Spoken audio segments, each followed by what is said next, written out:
In this video, we'll be going over how to obtain bedrock entirely in survival in Bedrock Edition 1.20.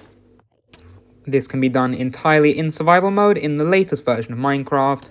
However, because obtaining bedrock is generally frowned upon by Mojang, this will probably be patched in the near future. A full materials list will be available both in the description and in the pinned comment, as well as on screen now. This video was inspired by It's Me James. Now to get started, you'll want to head to the end with an empty locator map to the bedrock fountain at the middle of the end island. The way locator maps work, when the arrow is pointing towards the top of the map, as seen here, it means you are facing north. That means that if you turn left 90 degrees, as seen here, you are facing west. And this direction here, where you spawn in, is on the east of the island. Now what you want to do is head to the northwest corner of the bedrock fountain.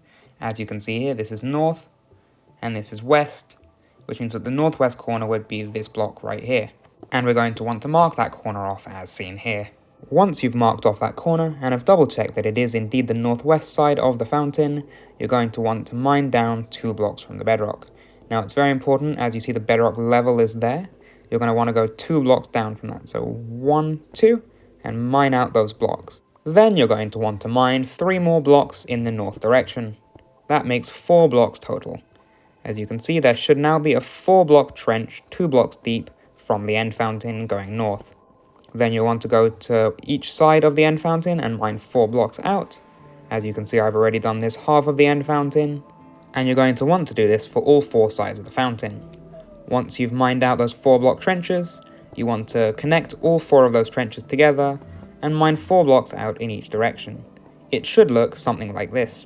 Next, you're going to want to go back to the north side of the fountain and go 4 blocks out again and mine down 6 blocks. That's 1, 2, 3, 4, 5, 6. Again, that's 6 blocks down, which means that's 1, 2, 3, 4, 5, and 6. You're going to want to mine a few blocks in this direction and then leave the hole and go to the far northwest corner, as you can see here, and mine 6 blocks down. We're then going to connect the 2 tunnels that we dug previously and then mine out the entire area here. Once you're done with that, it should look something like this. It should be a 7 block by 7 block square that goes 6 blocks deep and finishes directly under the fountain. Next, what you're going to want to do is place 2 blocks here, mine out these 2 blocks and place a soul sand right here. This is so that you can create a bubble column which will allow you to go up later. You're going to want to place 2 buttons here, mine out 3 blocks and make a quick infinite water pool. You can make an infinite water source in a 3x1 like this, and then you're going to want to place some water, place 5 blocks here, and then mine out towards the surface above the bubble column. This bubble column will allow you to access the surface easier and quicker when you do the setup. Next, you're going to want to place water above the soul sand, making sure to place a source block of water in every block above the soul sand in order to properly create the bubble column. You should now have a completed bubble column, and next we're going to be placing 2 blocks of obsidian here and here. Now we're going to be placing the blocks that the end crystals will sit on, so follow carefully. You're going to want to place a block on the far left side of the north face. Then you're going to want to place a block on the far left side of the east side, this block right here. And then carefully here, you're going to want to place a block on the far right side of the south face, right here. And then on the far right side of the west face, right here. Then you're going to want to put 3 blocks of obsidian here, 3 obsidian blocks here, 3 obsidian blocks here. And what this will do is create an explosion-proof area for your end crystals when we blow up the TNT.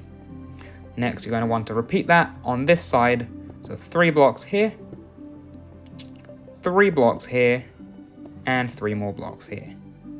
Now you can create a staircase up to the top of the obsidian by placing an obsidian block here and here. These blocks are where you're going to be placing your end crystals, so make sure to rewatch that and pause if necessary.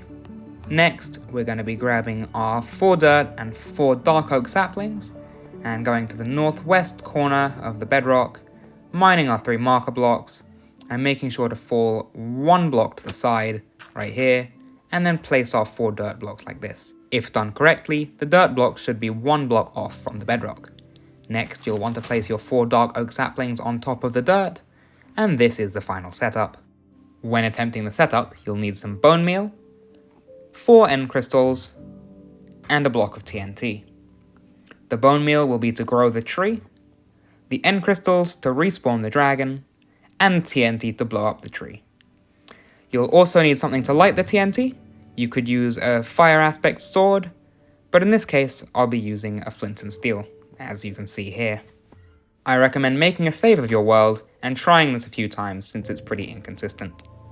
Next, you'll be placing your 4 end crystals in this position, on this block, on this block, and eventually on this block of obsidian here. You'll want to be standing on this block right here when you place your end crystal down, because you'll be switching to your bone meal and jumping down to bone meal the tree here. Then you'll be going up the water elevator, standing at the end of this obsidian, breaking into the tree, and then placing your TNT. Now the timing of this is pretty precise and it may take multiple attempts.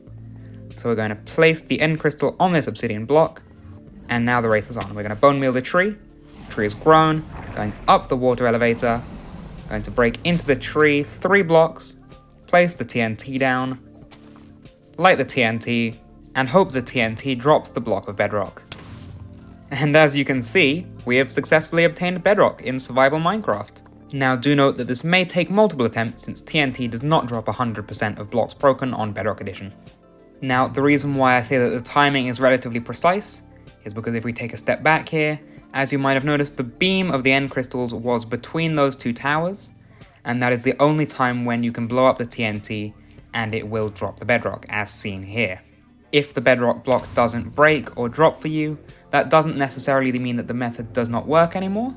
It just means that you may have to retry the method a few times since it is relatively inconsistent. I recommend making multiple backups during this process, as it won't ruin your world or ruin the portal, but it can be a bit annoying to try and set up again. If you have any questions about the setup at all, feel free to leave your questions in the comments and I will try to answer as many of them as possible.